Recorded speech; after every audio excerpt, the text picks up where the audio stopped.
kilalanin ang bagong import ng San Miguel Beermen. Pinalitan na nga si Quincy Miller. Masama ang loob pinunit ang jersey ng SMB. Import nga lang ba talaga ang problema? Tara't pag-usapan natin yan mga idol. Eto na nga mga idol, mapapasawakas na lang ang mga SMB fan dahil yung matagal na nilang hinihiling na palitan si Quincy Miller ay nangyari na. Matapos ngang makatikim ng dalawang sunod na talo sa kanilang unang tatlong laro, eto't napagdesisyon na ng San Miguel Beermen na magpalit na ng import. Yung nag-iisang panalo nila parang pasang-awa pa dahil talo na din sana sila mga idol kontra Phoenix. Buti na nga lang at nakakambak pa. Well, yung pagkuha kay Quincy Miller bilang import ngayong Commissioner's Cup ay bali no choice na para sa SMB dahil yung kanila sanang magiging import na si Troy Baxter Jr. ay hindi nga nakakompleto ng dokumento na makapaglaro sa PBA. Hindi nga po nakakuha ng clearance mga idol sa kanyang former team sa Malaysia. Import ang nakikitang dahilan ng San Miguel ng kanilang hindi magandang umpisa ngayong conference. Kaya naman tuluyan na nga nilang pinalitan si Miller at ang pinalit ang 6'9"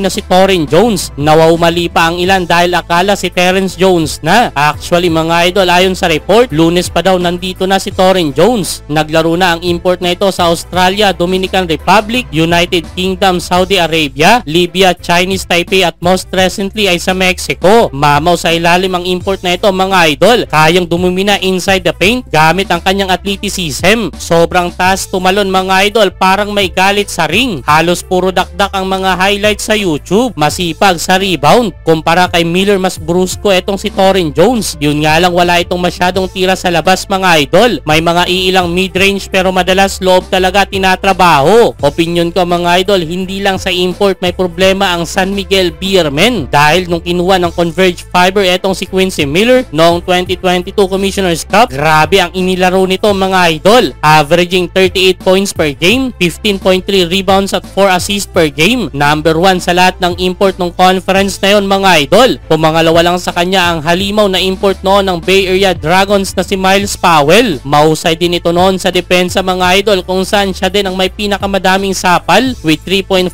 blocks per game. Kaya naman medyo nagulat lang ako nung biglang bumagsak ang laro niya sa San Miguel Beermen. Sa Converge kasi siya ang main guy ng team. Siya talaga ang inaasahan tuwing crunch time. Habang sa Beermen pansin ko na ginagawa lang siyang spot shooter. Parang nawala ang kumpiyansa ni Quincy Miller mga idol. Tulad na lang sa huling naging laban kontra Rain or Shine. 4 minutes pa ang natira sa 4th quarter. Napakalaking oras pa mga idol para makahabol sana. Pero inilabas si Miller. Kahit nga mga commentator ay nagulat bakit inilabas. Sumama ang loob dyan ni Quincy Miller mga idol at sa sobrang ines, winasak sa bench ang kanyang jersey. Malaking sugal ito para sa San Miguel Beermen mga idol dahil sila nga ang defending champion. Tignan natin kung magiging fit sa kanilang team etong bagong import na si Torren Jones. Yun mga idol, yun lamang para sa video natin na ito. I-komento mga opinion nyo sa baba at babasahin natin lahat yan.